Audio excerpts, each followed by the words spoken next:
कहते हैं कि शहरी और ग्रामीण जीवन में बड़ा अंतर होता है। दरअसल शहर में बिल्कुल चाहे पड़ोस में हो या सामने हो, कोई व्यक्ति उसके बारे में किसी को कोई खबर नहीं होती कि वह ठीक है या नहीं है। उसके घर में कितने सदस्य रहते हैं, कितने नहीं रहते हैं, कब उसे ज़रूरत है, कब उसे ज़रूरत नहीं है। जबकि ग्रामीण जीवन में बिल्कुल अलग होता है। अब गांव का चाहे कोई सा भी सिरा हो, चाहे पूर्व हो, पश्चिम हो, उत्तर हो, दक्षिण हो, यदि गांव में किसी व्यक्ति को कोई समस्या होती है तो पूरे गांव को उसकी खबर लग जाती है। कोई भूख होता है तो उसको खाना दे देते हैं। इसी तरह से शहरी और ग्रामीण जीवन में अंतर होता है। भले ही चाहे शहरी जीवन में कितनी भी सुख सुविधाएं क्यों ना हो, लेकिन बड़ी संख्या में लोग ग्रामीण जीवन को ही ज्यादा पसंद करते हैं। आज की कहानी जो मैं आपको सुनाने जा रहा हूँ, यह कहानी एक शहरी जीवन की है। और उस शहरी जीवन में दो कत्ल हो जाते हैं और कत्ल होने के बाद लाश लगभग 8 दिन से घर के अंदर पड़ी रहती थी। ऐसा नहीं था कि उसके अंदर दुर्गंध नहीं आ रही थी, दुर्गंध आ रही थी, लेकिन पड़ोसी ने यह जानने की हिम्मत नहीं उठाई कि आखिरकार दुर्गंध क्यों आ रही है, कहाँ से आ रही है। और जब परिवार वालों ने उन्हें तलाशना शुरू किया, तब जाके कत्ल का खुलासा होता है और कातिल पकड़ा जाता है। नमस्कार दोस्तों, आपसे निवेदन करता हूं कि वीडियो को पूरा देखिएगा। वीडियो अच्छा लगे तो लाइक करके चैनल को सब्सक्राइब कर दीजिएगा और अपना नाम और एड्रेस कमेंट बॉक्स में जरूर बताइएगा। आज की जो सच्ची घटना मैं आपको सुनाने जा रहा हूं, ये सच्ची घटना शुरू होती है बिहार से। बिहार प्रदेश का एक इलाका है सिवान, और इसी की ही रहने वाली एक महिला होती है जिसका नाम प्रतीक्षा होता है। प्रतीक्षा दरअसल अपनी बहन को कई दिनों से लगातार फोन कर रही थी। उसकी छोटी बहन जो कि एक स्कूल में शिक्षिका होती है, उसका कहीं आता पता नहीं चल रहा था। जब भी वह फोन करती थी, या तो पूरी घंटी जाती थी या फिर फोन उठता नहीं था। और किसी और से उसके बारे में पता करने की कोशिश कर रही थी तो वहां से कोई सकारात्मक रिस्पॉन्स नहीं मिल रहा था। आखिरकार वह परेशान होकर 24 अप्रैल 2024 की शाम लगभग 6:15 पर अपनी बहन के यहाँ, राजस्थान का एक जिला है खैरथल, और खैरथल का ही एक भिवानी इलाके से लगभग 13 किलोमीटर दूर एक टपूकड़ा थाना है। वहां पर एक तहान सोसाइटी है। उस तहान सोसाइटी के 10वें फ्लोर पर वह चढ़ जाती है और वहां पर खड़े होकर लगभग 15 मिनट तक अपनी बहन का इंतजार करती है। फोन मिला रही थी तो कोई रिस्पांस नहीं मिल रहा था। बातचीत करने की कोशिश कर रही थी। कई बार दरवाजा भी खटखटाया, लेकिन दरवाजा खटखटाने के बाद भी कोई रिस्पांस नहीं मिल रहा था। जब देखा उसने तो ताला लगा हुआ था। तभी वह लगभग 15 मिनट तक इंतजार करने के बाद अब पड़ोसी के पास जाती है। पड़ोसी से पूछती है कि क्या तुमने हमारी बहन आकांक्षा उर्फ रितु को देखा है। तो पड़ोसी कहते हैं कि हमारी तो इनसे कोई बातचीत नहीं है, नहीं और हमने इनको देखा है, नहीं पिछले कई दिनों से। तभी दूसरे घर को भी खटखटाया जाता है, दूसरे घर से भी पूछा जाता है कि क्या तुमने हमारी बहन को देखा है, तो दूसरी घर वाले कहते हैं कि मैं लगभग 5 दिन से देख रहा हूं कि यह दरवाजा खुल नहीं रहा है। अब जैसे ही यह बात पूछी जाती है, दरवाजा नहीं खुल रहा है, तो इसका मतलब बाहर गई हुई है। लेकिन बाहर गई हुई है तो कहाँ गई है, कब आएगी, इस बात का अब कोई इल्म नहीं था, कोई पता नहीं था। वो थोड़ा परेशान हो जाती है। तभी उसने पड़ोसी से पूछा कि यहाँ कुछ अजीब सी स्मेल आ रही है, क्या आपको भी आ रही है? तो पड़ोसियों ने कहा, हाँ स्मेल तो आ रही है, पिछले कई दिनों से। तो इन्होंने कहा कि क्या तुमने जानने की कोशिश नहीं की कि ये स्मेल, दुर्गंध किस तरह से आ रही है, कहाँ से आ रही है? बोले कुछ पता नहीं, कई बार होता है कि घर के अंदर कोई चूहा मर जाता है, तो इसलिए ज्यादा कुछ जानकारी जुटाने की कोशिश नहीं करते हैं। और पड़ोसी हैं, पड़ोसी कैसे रह रहे हैं, हमें ज्यादा किसी के मामले में हस्तक्षेप करने की आदत नहीं है। वह महिला जिसका नाम प्रतीक्षा होता है, अपनी बहन को ढूंढते ढूंढते वह फ्लाइट पर पहुंची थी। वह थोड़ा परेशान हो जाती है कि ताला लगा हुआ है, पिछले कई दिनों से दरवाजा खुल नहीं रहा है, तो आखिरकार क्या वजह है? वह नजदीकी पुलिस स्टेशन यानी कि टपूकड़ा थाने में फोन करती है। वहां पर फोन उठाया जाता है। एसएचओ भगवान सहाय और इस बात की सूचना देते हैं अपने उच्च अधिकारी डीएसपी शिवराज सिंह को। अब उनको सूचना दी जाती है कि यहाँ पर भारी फोर्स पहुंच जाती है। अब चाहे वह एसएचओ हो या फिर डीएसपी हो, वहां जाते हैं। दरवाजे खोलने से पहले उसकी वीडियोग्राफी की तैयारी शुरू होती है और आसपास के लोगों से पूछा जाता है। अब डॉग क्वाइड को बुलाया जाता है, लेकिन जिस तरह का डॉग हरकत कर रहा था, उसको देखकर लग रहा था कि यहाँ पर कुछ न कुछ जरूर गलत हुआ है। दरवाजा आखिर तोड़ दिया जाता है और दरवाजा तोड़ने के बाद जब घर की तलाशी ली जाती है, तो उसमें बड़ी बुरी तरह से दुर्गंध आ रही थी। सेकेंड भी रुकना बड़ा मुश्किल हो रहा था। इसके बाद घर के अलग अलग दरवाजों को देखा जाता है, खोला जाता है और ढूंढने की कोशिश की जाती है। फिर बाथरूम में जब जाते हैं तो बाथरूम के अंदर 2 लाशें मिलती हैं और दोनों लाशों को देखने के बाद जितने भी पुलिस वाले होते हैं,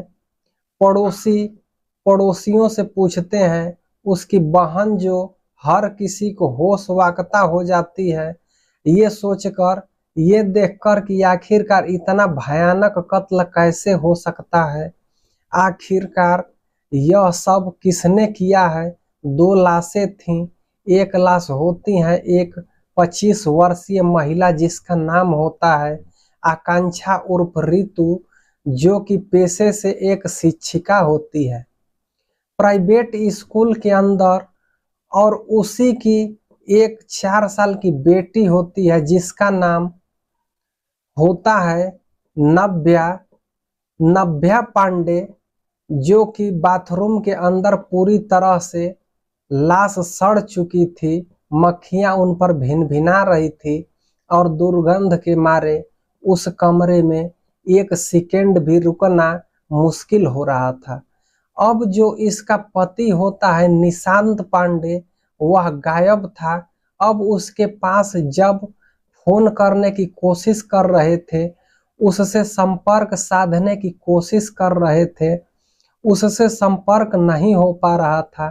दरअसल निशांत पांडे, जो कि गुरुग्राम की एक प्राइवेट कंपनी में रहकर वह नौकरी कर रहा था। और जब पड़ोसी से पूछा जाता है तो निशांत भी कई दिनों से गायब था। अब निशांत कहाँ है, सही है, गलत है, उसके साथ कुछ हुआ तो नहीं है, या फिर वहीं कहीं कातिल तो नहीं है। पुलिस के दिमाग में बहुत सारे सवाल थे, परिवार के दिमाग में बहुत सारे सवाल थे। अब बहन का रो रो कर बुरा हाल हो जाता है। माँ को फोन किया जाता है, माँ भी आ जाती है, परिवार के बाकी सदस्य भी आ जाते हैं, लेकिन निशांत पांडे का परिवार वालों से संपर्क साधने की कोशिश की जाती है तो निशांत के परिवार वालों से संपर्क नहीं हो पाता है। अब ऐसा स्थिति में पुलिस करे तो क्या करे। तब पुलिस ने जब कड़ी मुशक्कत की, तब इस मामले की जांच पड़ताल शुरू करना चालू किया। तो मामले की जांच पड़ताल करने के बाद पुलिस के सामने कुछ चौंकाने वाली बातें सामने आती हैं। दरअसल कहानी शुरू होती है साल 2012 से। धीरे धीरे करके दोस्ती बढ़ रही थी, अनजान लोगों से दोस्ती की शुरुआत हो जाती है, और अनजान लोगों से ही जब दोस्ती हो रही थी तो उसमें एक निशांत पांडे और एक लड़की थी रितु उर्फ आकांक्षा। इन दोनों की पहले फ्रेंडशिप होती है, एक दूसरे से रिक्वेस्ट भेजते हैं और एक दूसरे पे बातचीत करने लगते हैं। बात सुख दुख की होनी शुरू हो जाती है। फिर दोनों एक दूसरे से लगाव इतना रखते हैं कि एक दूसरे के बिना रह नहीं पाते थे। जब तक चैट ना हो जाए, जब तक बातचीत ना हो जाए।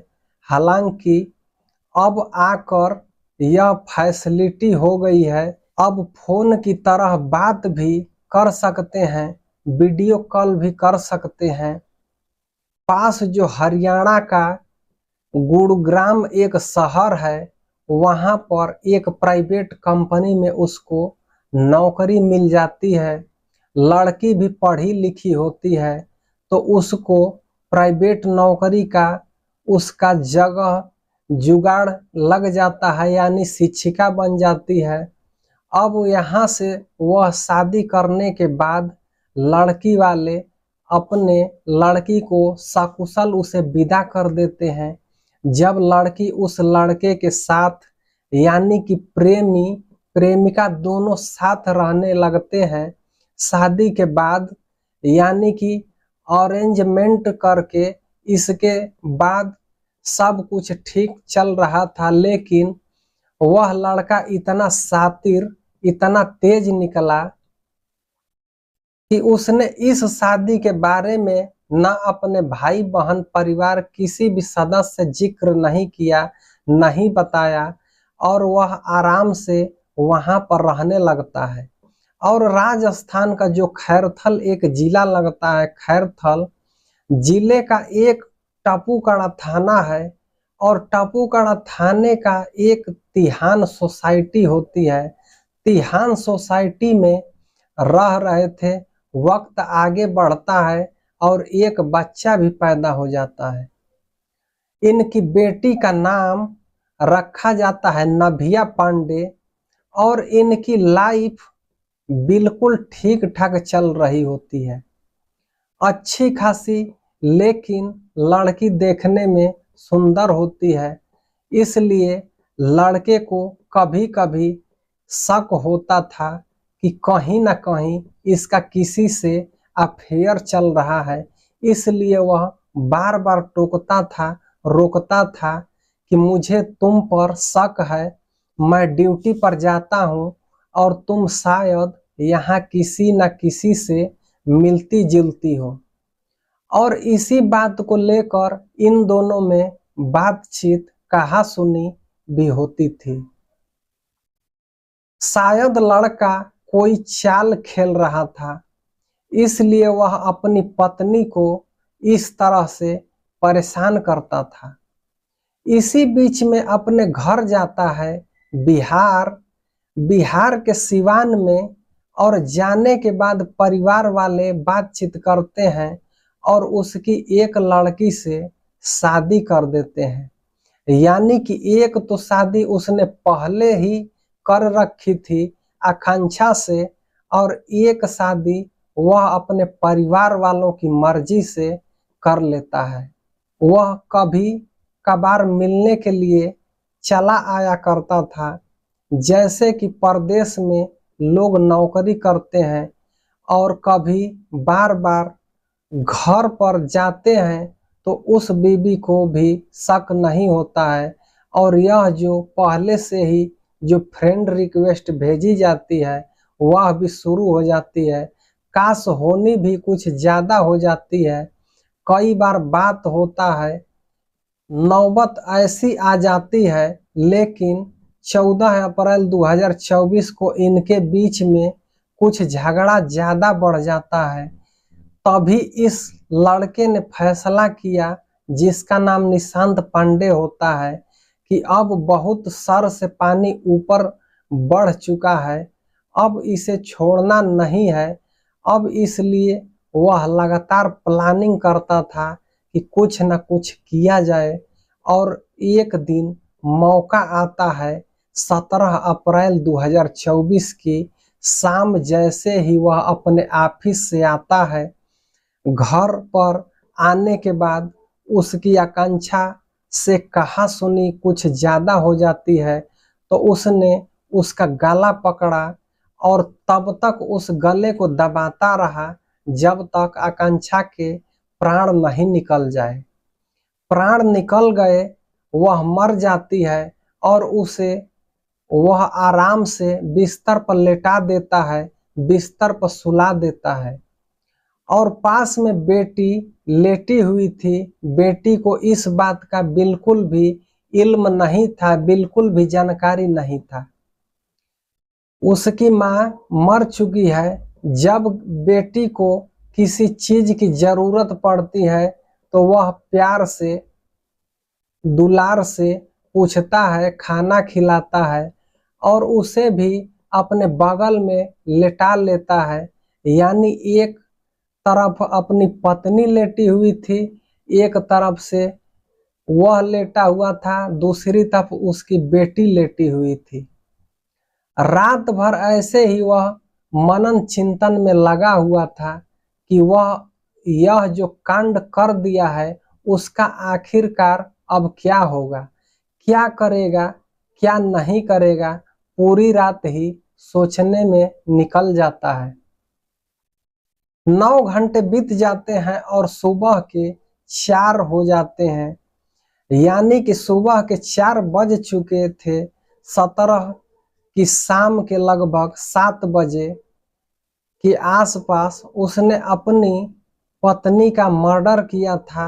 अब 18 की सुबह 4 बजे जब उसकी आंख खुलती है तो उसने प्लानिंग किया कि अब कुछ न कुछ तो करना चाहिए। यानी कि सोती हुई बेटी का गला दबाता है और गला दबाने के बाद उसकी भी बिल्कुल वैसे ही हत्या कर देता है जैसे कि उसने अपनी पत्नी को मारा था। एक तरफ पत्नी की लाश पड़ी हुई थी, एक तरफ बेटी की लाश पड़ी हुई है।